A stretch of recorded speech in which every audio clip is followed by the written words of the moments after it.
Muy buenas noches y bienvenidos a una nueva cita con su programa La Entrevista, aquí en Noticias TV. Esta noche tenemos con nosotros al sacerdote Jesús Rosillo Peñalver. Buenas noches y bienvenido. Muy buenas noches, muchas gracias. Muchos de ustedes conocerán a Jesús Rosillo Peñalver. Él es de aquí, de Benidorm, aunque ha estudiado en el Seminario Diocesano de Orihuela Alicante, ha estado también en Roma. Con él vamos a hablar esta noche sobre diversas cuestiones que tienen que ver con la sociedad actual en la que vivimos, qué papel juega la Iglesia, pero yo quisiera empezar pues hablando con Jesús sobre su trayectoria sacerdotal, desde Benidorm, en la diócesis de Orihuela. También conoce a los dos papas, a Benedicto XVI, al Papa Francisco. Un poco comenzar hablando sobre Jesús. Ajá. Bueno, pues en primer lugar agradeceros pues esta entrevista que queréis realizarme en esta noche. A ti que hayas estado aquí. Y bueno, pues la trayectoria sacerdotal para mí comenzó a los 15 años cuando me marché de Benidorm. Yo estudiaba en el Pere María y ya cuando llegó entonces cursando el segundo de BUP, que ahora sería cuarto de la ESO, me encaminé al Seminario Menor en Orihuela, donde hice todos los estudios propios del bachiller hasta después los 6 años de estudios eclesiásticos. Y a continuación, el obispo, yo cuando era diácono, cuando me ordenaron diácono, que es el paso anterior a ser sacerdote, me envió a un pueblo que se llama Pinoso y La Algueña, a estar allí de vicario, y muy pronto me envió de nuevo al seminario, pero ya para una tarea distinta, que era ser formador de seminaristas.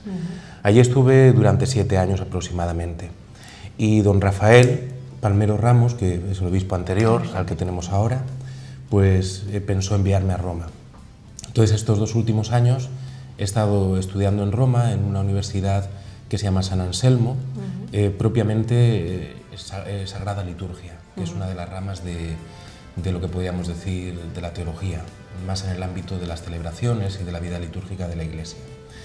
Y ahora ya últimamente salieron publicados hace 3 semanas los nuevos nombramientos, y entre ellos, al volver de Roma, pues el obispo me pidió que fuera su secretario personal. Además de esto, pues continuó con el ser el director del Secretariado de Música, que es un poco el que orienta la música en las celebraciones litúrgicas de la diócesis. También, por otro lado, estaré adscrito a la parroquia de San Blas, que es una parroquia de Alicante, y también esto lo llevaré también dando clases a los seminaristas del teologado y que están terminando los últimos cursos de liturgia, que es lo que he estado formándome especialmente en Roma durante estos 2 últimos años. De música hablaremos después, porque Jesús Rosillo ha organizado, diseñado, dirigido un musical para los jóvenes en la zona de Orihuela, lo estrenasteis en Torrevieja, ¿verdad? Es un musical. Yo creo que habéis tenido una amplia repercusión también en prensa y todo, ¿verdad? Ha sido muy interesante, especialmente durante el verano pasado. Buscamos una labor para los jóvenes. Para implicarlos en algo que les gusta mucho, la música, yo pienso. Fue en Torrevieja, aunque participaban también jóvenes de Callosa de Segura y otros jóvenes de la diócesis, y se buscaba con ellos, pues en el tiempo de verano, hacer alguna actividad artístico-musical donde ellos tuvieran que ver, implicarse pues con lo que tú acabas de decir, pues todas esas cosas que les gustan a los jóvenes, pero a la vez ligado a su fe, para que se dieran cuenta, como tantas veces se dice en la Iglesia, que nuestra fe también tiene repercusión en nuestro estilo de vida, en lo que nos gusta, en el arte, ¿no? Y a la vez se intentó en estas representaciones que se han hecho, que ya han sido 3, y en una de esas ocasiones incluso doble, colaborar con alguna causa solidaria. En este caso, cuando se realizó por primera vez, fue con una casa que hay en Alicante que se llama Veritas, donde viven pues enfermos que tienen el SIDA. Y pues ha sido algo muy precioso porque aunque ha habido también otros... Eran 70... Aproximadamente 70. Y la media de edad era... Eso madre también. mía. Y habían niños también, también gente mayores, ¿no? Ha sido una tarea muy, muy bonita, y yo creo que a ellos les ha hecho mucho bien. Ese musical hablaremos ahora luego un poquito más. Yo quería empezar hablando con Jesús. ¿Puedo llamarte Jesús? Sí, claro, por supuesto. Sobre todo de estos 2 últimos años en Roma. ¿Cómo has vivido el cambio de Benedicto XVI al Papa Francisco? ¿Qué diferencias hay entre ellos? La Iglesia tiene un camino claro, pero sobre todo también quienes están al frente son un poco quienes marcan también la imagen, querámoslo o no, ¿no?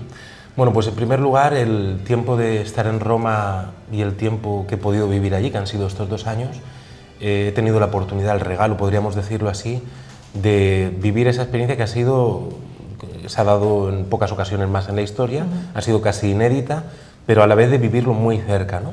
Yo he estado un tiempo, el primer año sobre todo, escuchando a Benedicto XVI.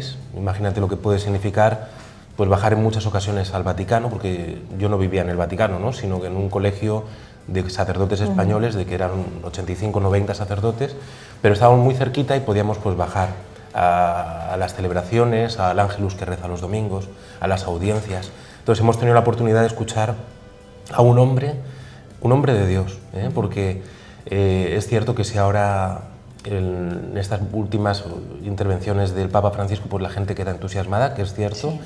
La experiencia de escuchar a Benedicto XVI es algo muy grande, ¿eh? Es un hombre muy sencillo, es un hombre sabio y un hombre, podríamos decir, santo. ¿Por qué? Porque es capaz de transmitir con sencillez la presencia de Dios para los demás. Incluso a la hora de ponerlo en comparativa con gente actual y gente de la historia, sí, sí, que tiene conocimientos, podemos decir que es una persona brillante. Es decir, fue bibliotecario, sí, sí, ¿verdad? Es una persona, yo pienso que también, perdona que te haya cortado, nos marca mucho, querámoslo o no, las nacionalidades, sí, sí, de dónde somos supuesto. cada uno, ¿verdad? Sí, sí. Es al fin y al cabo un ciudadano alemán, sí. que es una persona, ¿verdad? Yo tuve la oportunidad, incluso ya una vez que se despidió, de escuchar como una lección magistral que dio. Él se reunía con los sacerdotes de la diócesis de Roma, donde el Papa, pues aparte de ser Papa, siempre es obispo, sí, de la diócesis de Roma, ¿no? Pues él tenía oportunidad de reunirse con todos los sacerdotes para tener un encuentro, ¿no? Ya una vez que se despidió no quiso anular ese encuentro, y al ser un aniversario del Concilio Vaticano II, él tenía previsto hablar sobre el concilio. Bueno, pues fue entusiasmante ver y escuchar a Benedicto XVI, pues con esta edad que ya tiene, siendo tan mayor, y dar una clase magistral a todos los sacerdotes sin papeles. Sí, sí. Es decir, cómo fue capaz de transmitir, de enseñar... Eso no lo hace ni el mejor político, no. ni el más bueno, ni... Pues fue entusiasmante menos. Y a todos nos transmitió, especialmente hablándonos de los documentos, de algo que había vivido, porque él cuando era joven, cuando sucedió lo del concilio, fue llamado como asesor del concilio para un obispo al cual él iba a acompañar. Bueno, pues nos contó ahí experiencias, lo que se habló del concilio, un resumen de los documentos, un resumen precioso, y todos quedamos pues entusiasmados. Después, ya cuando fue el cambio, pues también fue precioso la experiencia de en la misma plaza vivir lo que muchos siguieron por la televisión, ¿no? Recuerdo que yo venía de clase, porque yo tenía las clases normalmente por las tardes, y estábamos todos teníamos la inquietud de cuándo iba a ser la fumata, ¿no?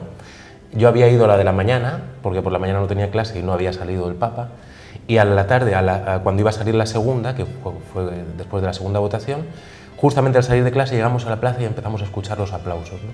Y ya nos situamos pues a mitad de la plaza casi, y era la impresión de que estaba viendo como si fuera cine, como si estuviera viendo una película. Para mí era algo increíble, lo que estaba sucediendo delante de mí. Tú que estabas allí estudiando, gente que a lo mejor va de vacaciones en ese momento, se encuentra en Roma con ese periodo histórico trascendental. Sí, por supuesto. No tiene nada que ver, pero por ejemplo, todo el mundo recuerda dónde estábamos el 11S, ¿verdad? Es decir, son cuestiones que te marcan mucho. Sí. Y después la inquietud de escuchar, cuando escuchas al cardenal que dice Habemus Papam y dice el nombre, también a casi todos nos resultó como algo inquietante, ¿no? Porque muchos no conocían de quién era realmente el Papa, ¿no? Aunque, como dicen por allí, cuando se eligió a Benedicto XVI ya su nombre sonó, no era uno de los más conocidos, ¿no? Y después precioso también cuando el Papa, en sus primeras palabras, pues pidió que todos los que estábamos allí que rezáramos por él. Aunque la plaza estaba llena, puedo decir que se hizo un silencio que era vibrante, que hizo palpitar todos los corazones de todos los que estábamos allí. Fue algo entusiasmante, de verdad. Una experiencia, yo creo que inolvidable, y que, bueno, pues que doy gracias a Dios de poderla haber vivido allí en Roma. Y muchos decían, de mis compañeros cuando estudiamos allí, ojalá vivamos un cónclave, ojalá vivamos que salga un papa, pero por otro lado no queríamos, porque claro, eso marcaba que tenía que morir el papa que había, ¿no? Entonces, nosotros podíamos decir, fíjate, se ha dado la circunstancia de que hemos vivido el cónclave y un nuevo papa aquí en Roma sin que el anterior haya muerto, ¿no? Entonces es la ocasión, un regalo formidable de haber vivido una experiencia así en Roma. La verdad es que yo creo que Benedicto XVI también, en su inteligencia, en lo inteligente que es, ha sabido dar también y no asustarse ante algo que mucha gente pensaría, bueno, ¿cómo va un papa a dejar de ser papa, ¿no? Quiero decir, yo pienso que también la inteligencia se ve en esos pequeños grandes gestos. Sí, sí, sí, y la inteligencia y la humildad, porque, vamos a ver, hoy en día muchas de las cosas a favor que se dicen del Papa Francisco, que yo también estoy a favor, por supuesto, ¿no? Pero se habla de que ha cambiado la silla que tiene, ¿no? Que a la hora de salir sus vestiduras son más sencillas, y eso es muy bueno porque debe ser así, ¿eh? Los signos de los tiempos, y el Papa va marcando y va indicándonos a todos que la Iglesia debe ser una Iglesia sencilla y de los pobres. Yo estoy de acuerdo y creo que todos estamos de acuerdo con eso. Pero muchos dicen, el Papa Francisco lo es y Benedicto no lo ha experimentado tanto. No es cierto, porque el gesto precioso de humildad, de decir renuncio, ya es un gesto que manifiesta lo que hay dentro. Y el Papa Benedicto XVI con ese gesto ha manifestado un gran signo de humildad, como tú dices también de sabiduría, y sobre todo a todos nos enseña pues que tenemos que ir leyendo los signos de los tiempos y lo que nos va pidiendo Dios en cada momento. Él no deja la cruz, yo me acuerdo de esas palabras tan bonitas que dijo en su despedida, sino que Él va a otro lugar para seguir intercediendo, pidiendo por la Iglesia, quizás desde lo escondido, pero no fuera de la Iglesia, sino en la Iglesia. El Papa Francisco, como yo te comentaba antes, también se ve, todos lo vivimos, porque ahora los medios de comunicación, las redes sociales, pues te hacen estar al día de todo, y en el momento mismo que sucede, a mí me llama mucho la atención lo que él se volcó en esos primeros momentos, esos primeros días, con la propia ciudad de Roma, ¿verdad? Sí, la verdad es que fue algo de los romanos, hablar italiano, él que es una persona que siempre se nota, quieras o no, ¿verdad? Bueno, yo me acuerdo cuando fuimos a verle por primera vez, salíamos del colegio y era la primera audiencia, él iba a celebrar la misa en una parroquia que hay dentro del Vaticano, en un ladito, y en un momento se hizo un tapón, justamente para ir al Vaticano, y es porque él, al terminar la misa que había hecho, a la cual no participa la mayoría de gente, sino la gente del Vaticano, también laicos y seglares que hay allí.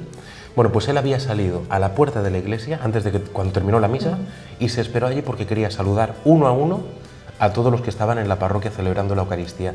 Entonces se hizo un tapón de tal forma allí que todos los que íbamos a ir al Ángelus, que después iba a rezar, pues fue algo imposible de alcanzar, ¿no?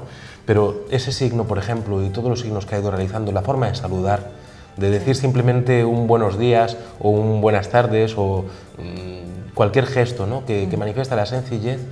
Por ejemplo, también han salido muchos vídeos y fotos, ¿no? de una de las audiencias que hubo, que se puso a llover. Y entonces él dijo, no, yo voy a salir. Y con un coche que no estaba ni tapado ni nada por arriba, mojándose, el Papa pues fue saliendo por todos los lugares para saludar a todas las personas. La verdad es que es muy significativo ver estos gestos del Papa, pero también yo creo que es algo que nos enseña, ¿no? Especialmente a los curas, a los obispos, a todos los cristianos, que muy bien que hemos de aplaudir estos gestos del Papa, pero el Papa nos dice también, esto que veis en mí, no lo aplaudáis únicamente y digáis que soy buen Papa, sino hacerlo vosotros también. Es un poco también. el camino. Claro, el Papa lo que hace es guiarnos, nos enseña y nos dice, estos gestos que tengo yo hacia los demás, quiero que los tengáis vosotros también. Eso también es muy importante, que no nos quedemos únicamente en lo anecdótico o en decir qué bien lo hace el Papa, sino que nosotros también digamos, pues yo también quiero, en cierto sentido, pues imitar esas actitudes que tanto necesita la Iglesia de hoy.